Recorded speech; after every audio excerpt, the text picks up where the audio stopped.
Welcome, everybody. This is Dr. Karen, and the platforms that you are listening to, I am so excited that you're here. You may be listening on Dr. Karen RX. You may be listening on the Second Chance Living podcast. Wherever you are, whoever you are, I am so excited to have you with us. Tonight is going to be another great show that I'm having, and the guests that we have always are ones that have great stories. They're ones who can motivate us and move us into another direction. And in this instance, it will not be different at all.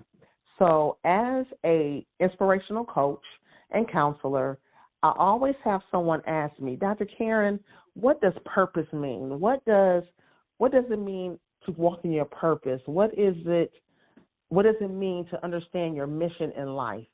And a lot of people do have gifts, they have talents, they have different things, but they're looking for another objective or they're looking for another sign.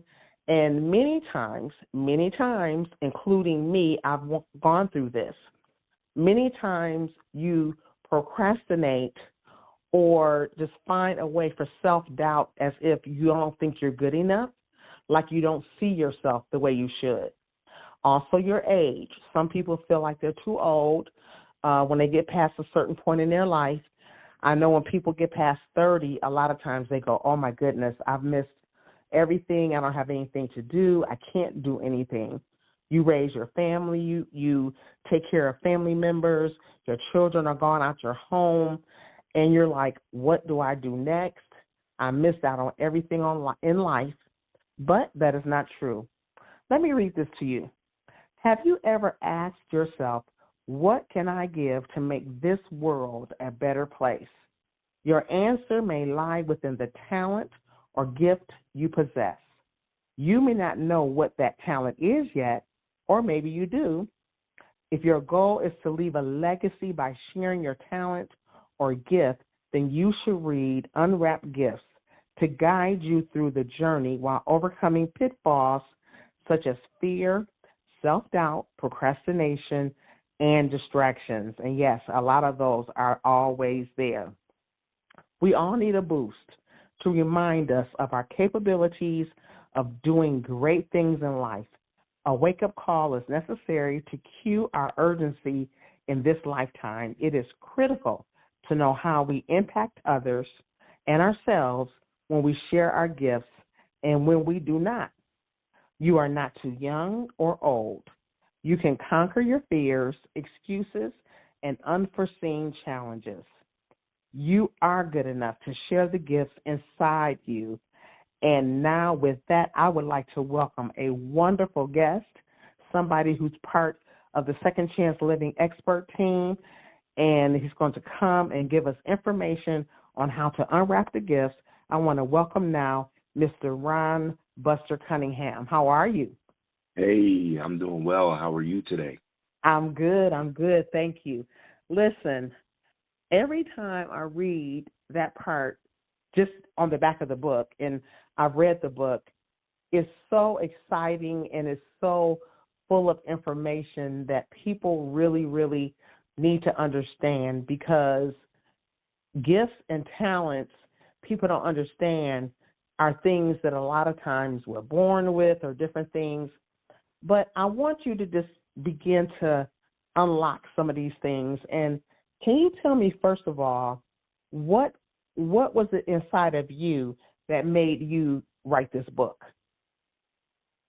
So an interesting story and a little bit of it's inside of the book. But one of the things that had happened to me, God had given me many talents in my life.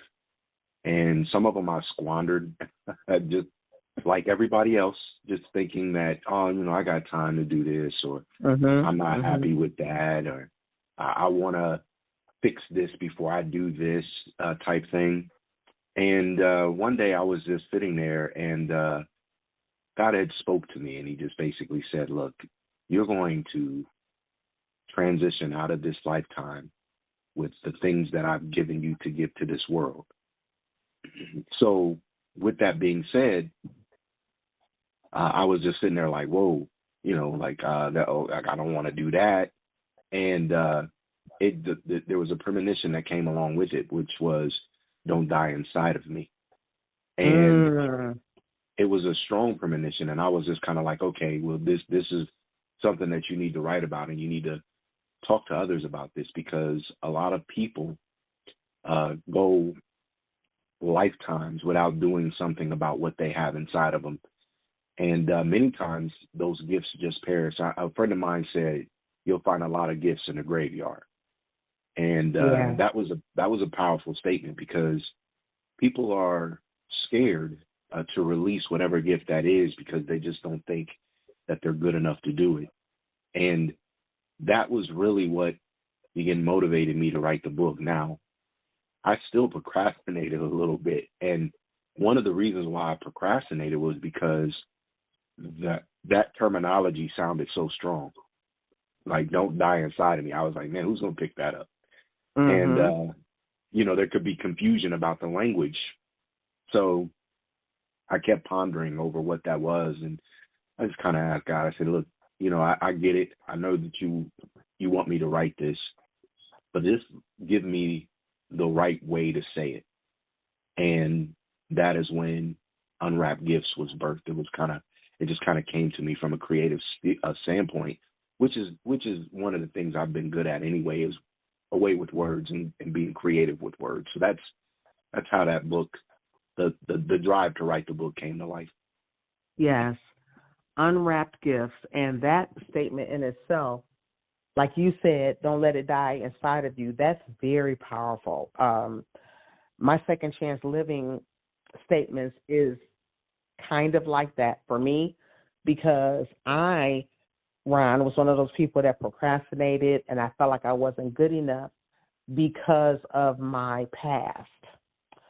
And a lot of people, I think, listening may feel the same way. My gifts ended up being even more valuable to people, because not only am I sharing different things and talking to people, I'm able to counsel and coach people in areas that a lot of people won't even touch, or I'm very open and transparent because of my life experiences. But what would you say to a person, and I want you to just go ahead and unwrap these gifts, your book, what would you say to the person who feels like their past has been absolutely challenging? No one wants to hear from someone who has recovered from this or gone through that. What would you say to that person that came to you and said that? One of the first things that I would say is, and I'm very direct, when it comes to certain things like that. And I would say, you're wrong. You're wrong that you believe that your past is, and what you've done in your past, puts you in a compromising position to be able to teach somebody else. And the reason why I say that is, one, past is about experience. There's a lot Mhm. of things that other people haven't experienced, and some people are smart enough to say, all you got to do is tell me, and I'll be able to figure this thing out. And then there's some of us who say, well, I got to go through this experience in order to be able to figure it out. Well, for those who actually go through the experience, even if those experiences, and remember, a lot of times we think that because we try to put a ranking on what we've done, it is an interesting fact that when you look at the Bible says sin is sin, right? And the interesting thing about sin being sin is that it doesn't necessarily carry a weight on if you just tell a white lie, or you just lie, or you cheat, or you do all of these different types of things. It is what it is. Uh-huh. And the thing is that when you go through that experience, so I'm gonna tell you a little bit of an interesting story. So my daughter, she's 26 now, and I remember she was about 4 at the time, and actually she was 3, and she was in her bedroom, and her lamp broke. The top piece that covers the lamp broke, and I was getting ready to fix it. So the light bulb was exposed. And she was looking at the light bulb, and I saw her looking at the light bulb, and you know what that means. A kid is curious, and they're wanting to do something for themselves. They want to experience it. So I looked at her and I said, sweetheart, I said, don't touch that light bulb. I said, it's very hot. I said, if you touch it, it's going to burn you really badly. I said, now, Daddy got to go downstairs, and I got to get something to fix this lamp real quick. So I didn't turn the lamp off because I didn't want to leave her in the dark in her room. So I called myself hustling downstairs to go get what I needed to help fix the lampshade. And I hear downstairs, I hear this, and I knew immediately she didn't want to cry out because she knew she had did something that I told her not to do. And then she realized that she had gotten burned from touching the light bulb. So when I came back upstairs, I asked her, I said, because she was looking at me and she was holding in that cry. She was holding it in, looking at me. Like the eyes was just, you know how kids' eyes get when they're about to cry.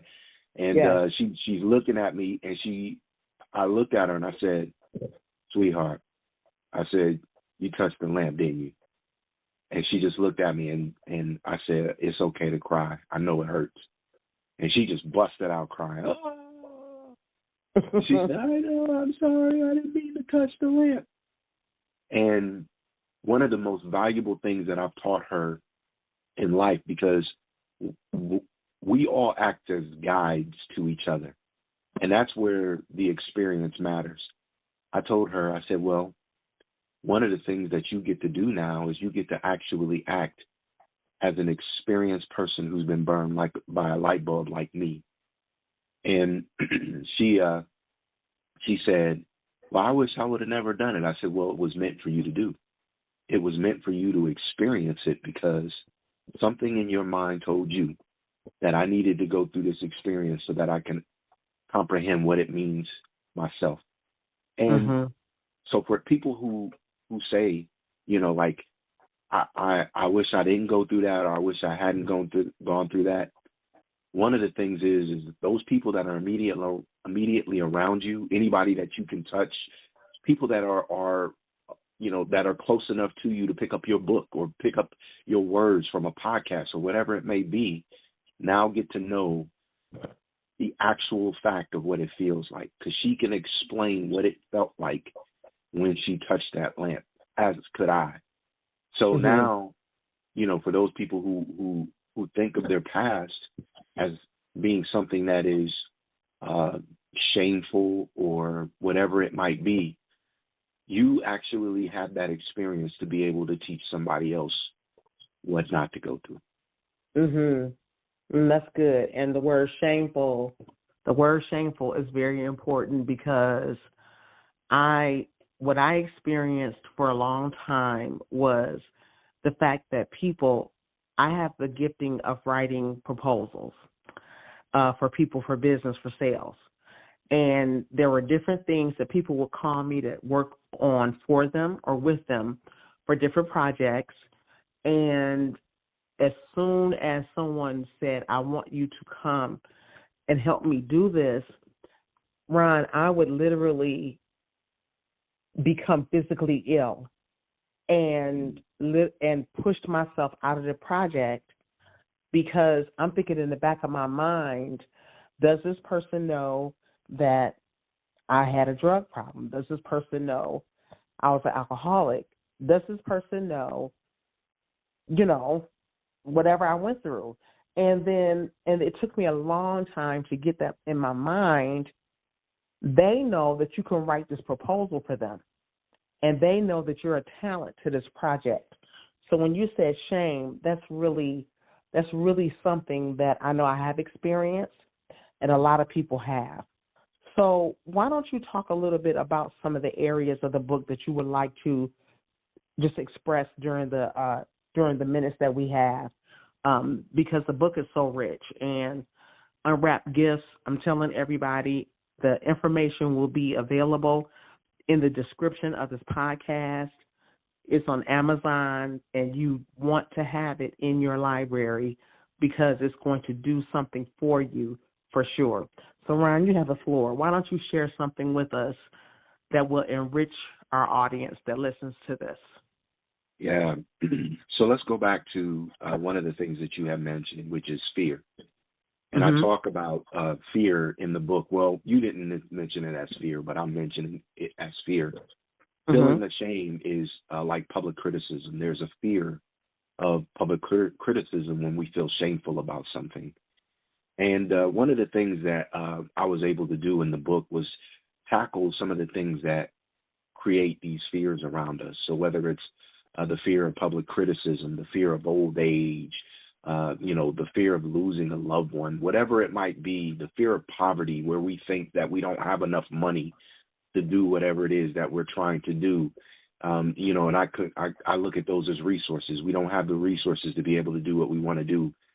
I always say to that, those are all good excuses for us to be able to not put our gift into this world. And the funny thing is that a lot of times we procrastinate. We procrastinate because of the fact that we don't recognize time and value time for what it is. So I always say to people that if you have a gift, your responsibility to that gift is to execute it right now. And what's funny is I can say that because and you'll find, and I'm gonna back up for 1 second, you'll find that once you begin executing that gift, everything else will start to fall in place. And what's interesting is in my story, I was always saying to myself, I don't have time. Time was always one of the things that I would always use as an excuse. I don't have time to sit down. The interesting thing about time is that time will find you. And it found me. I mean, when I tell you, when I started writing the book, I would go to sleep at night and there would be passages where it would just wake me up. I would wake up out in the middle of my sleep and I would be ready to write. And I would go and I would sit at my computer and I would write. And sometimes it'd be 2, 3, 4 hours. And then I would look at the clock and say, man, I need to go to sleep because if I don't, I'm going to be exhausted for work the next day. Well, I would go to sleep maybe for an hour or so. And then I would get up and I would feel like I've been asleep all night. I would feel refreshed. So the time that I was using as an excuse was given to me by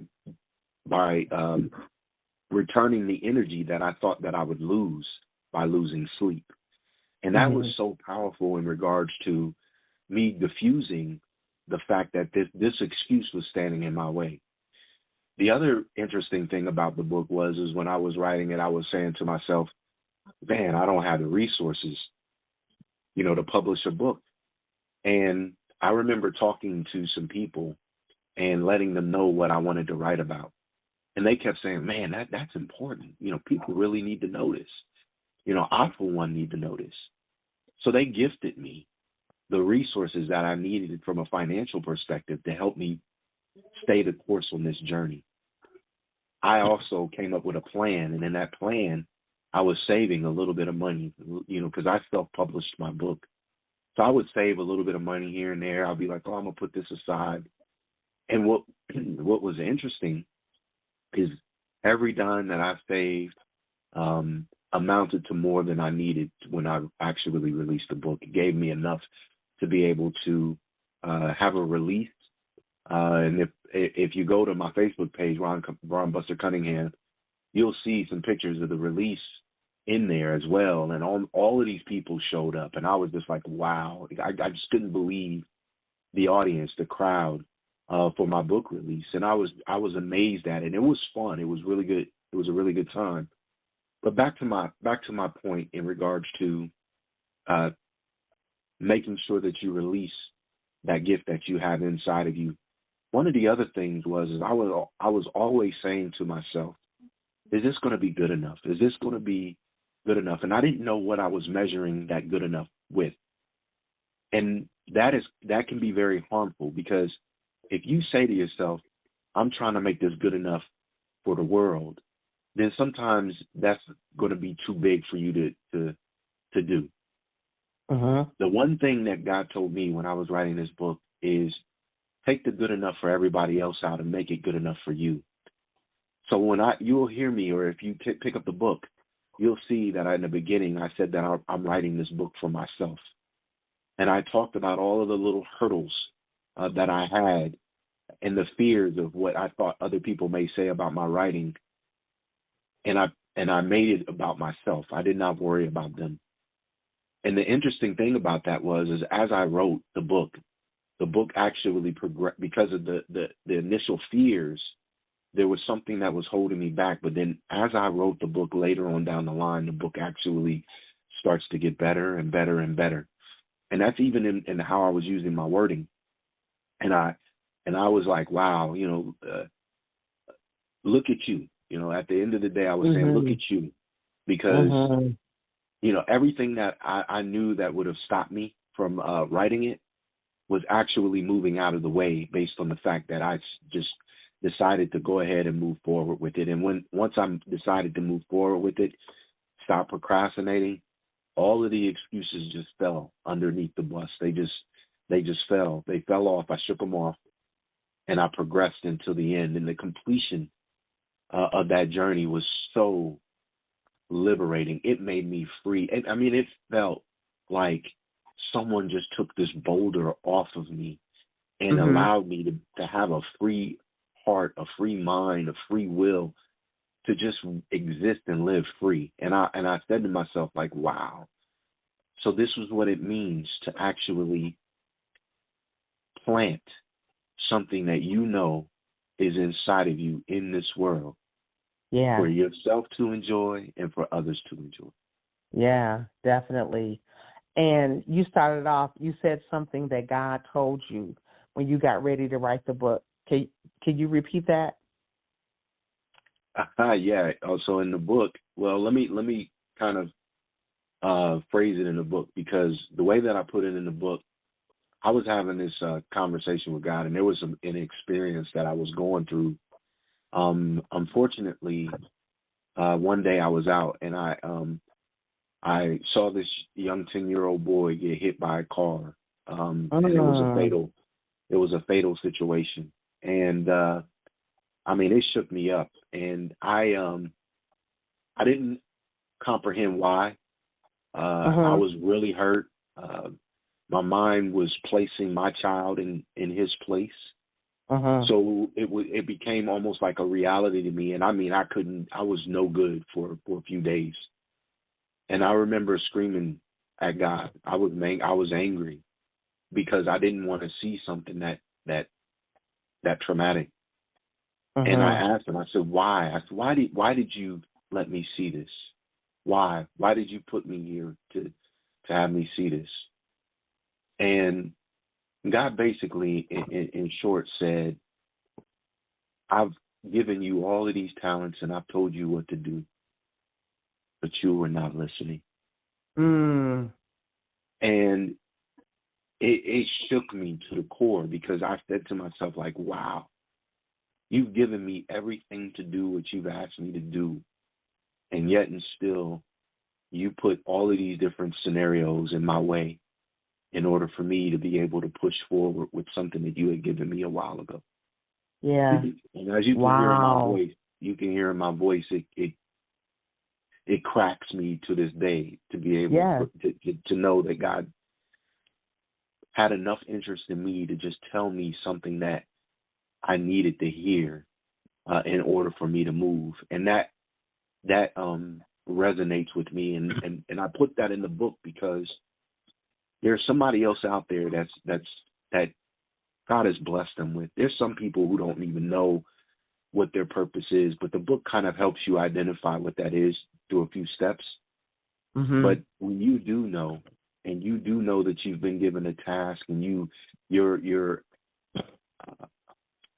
learned enough to know what you need to do, it's such a hard-hitting statement when you decide that you're not going to do what God has asked you to do. And in all reality, I recognize myself. I said, man, I'm being selfish. Oh my goodness. I started thinking of all of the things that I was doing and all of the excuses that I was making to say, oh, well, I'll get it tomorrow, or I'll do it the next day.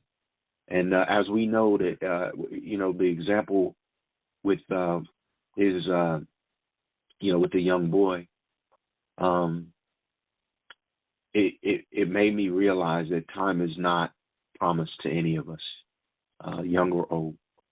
So that was one of the most powerful revelations in regards to me unwrapping my own gifts. Yeah. And I can imagine that that's something that you still feel.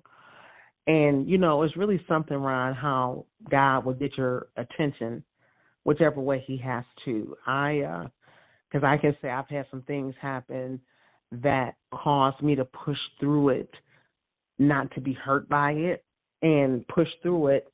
And while I'm pushing through it, I'm doing something that God told me to do, literally seemed like, 10 years ago. But once I started doing, and I'm thinking, okay, I'm doing this, I'm doing that, can I start something else?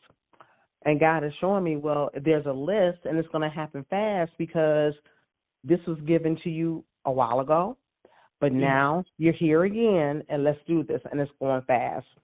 Ron, this has been a very, very interesting, prosperous, wonderful conversation, and I want us to definitely do this again. Definitely. Unwrapped Gifts. Someone can purchase this. You get it. It's a read that you will read again and again, and I love it. I love what this man has done because he's put his heart and his real soul into it, and it answers a question that many of you have. How do I define my purpose? And some of you are listening to him saying, God told me to write a book.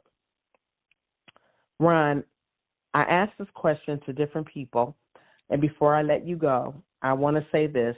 I want to have you give contact information or your social media. I want you to think about this question. What would you tell someone, and I know you have some really great revelation of this, what would you tell someone about using their gift of a second chance? Yeah, absolutely, Dr. K. So I've been given many chances, more than you see, and that's the important piece of it. We weigh our chances by how we see them, right? So whether you've been incarcerated, whether you've been in a near-death experience, whether you've been a victim of abuse in some way, shape, form, or fashion, every last one of these breaths that I take now, I consider a second chance, right? And that's the bonus of life. But when you give, when you're given that second chance, or when you identify what that second chance is for you, take advantage of the opportunity to be able to bless one other person. It doesn't take or require a lot to have what is called a ripple effect. The ripple effect just basically means it's like, standing up dominoes and knocking them over, right? What they call the domino effect. And once you literally pour yourself into, whether it's one, whether it's 10, whether it's hundreds, or whether it's millions, once you do what you've been required or what you're being requested to do in this lifetime, with that second chance, you will be free. You will feel the liberation of life, and how that feels to soar in your mind. Like for me, for example, I'm meditating again. I'm actually allowing myself to be one, with God and within myself and everything else that touches me. So I'm just saying to, anybody that's listening, a second chance is an opportunity for you to feel freedom in this lifetime.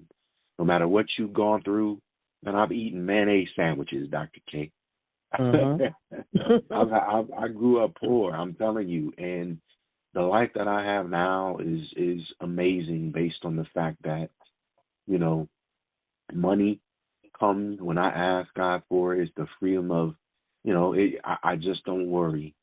And I don't worry because I know that if he can make me capable and able of doing the small thing that he asked me to, he'll give me the big things that I ask as well. Oh, absolutely. That's powerful. Thank you so much. That is so rich, and I know everyone that's hearing this and will listen again, you can appreciate that. So I appreciate you being here, Ron. Tell us how, or tell our listeners how you would like for us to follow you on social media or contact you. And your book information, Unwrapped Gifts, will be a part of the description, but it is available on Amazon. But, Ron Buster Cunningham, tell us how to keep in touch with you. Yeah. So, I have a page on Facebook. I have two different pages. Let me say it that way. One page has a lot of people. My other page doesn't have as much. But if you go to Ron Buster Cunningham, you'll find that's where I keep, my book there. Ron Cunningham is who I am on Facebook. I typically am on those platforms. I don't do a lot of social media just because of the fact that, and I'm there, don't get me wrong. So when people come and they add themselves, I recognize them, and I typically tend to, kind of keep an eye on those people that are keeping an eye on me. So they can find me there. Of course, the book is on Amazon.com. You can find it under Unwrapped Gifts by Ron Buster Cunningham. And eventually, I'm working on a website too. So if you follow me, on my business page on Facebook, eventually I'll have a little bit more of an interactive page on my own website here in the near future as well. And then that's where people can pick up the audio version of the book. They can learn about the next two books that I'm going to be writing, things like that. So Wonderful. those are places that you can catch me. Great. 2 more books coming. I can't wait. So thank you so much, Mr. Cunningham. Ron Buster Cunningham came, and the time flew so fast, but it was so rich, and I can't wait to have you again, and we'll talk about something else. All the information that he has given, I will have it in the description. I definitely recommend that you take a time to get this book, carry it with you, put it in your purse, put it in your briefcase, keep it by your bed. If you know something is inside of you and you haven't quite got it, then you want to do that. And something he said was said to me. Someone asked me, what would you do if you stood before God and he asked you, why didn't you do what I asked you to do? And that was a push for me that I never will forget. And when I had a second chance to do it, I started it. Thank you so much for being with us, sir. And I look forward to talking to you again. Thank you so much, Dr. K. I appreciate you and, what you're doing. And, again, I'm so proud of what you've accomplished, overcoming the challenges that you've overcome yourself, and then making sure that people are aware of what you're doing and giving them an opportunity to do exactly what you're doing also. So kudos to you. Thank you. Absolutely. So thank you, everyone. Again, this has been Dr. Karen with my special guest, Ron Buster Cunningham, and his information will be listed. And until next time, remember that every day you live is a second chance at life. And I'll be back with you soon.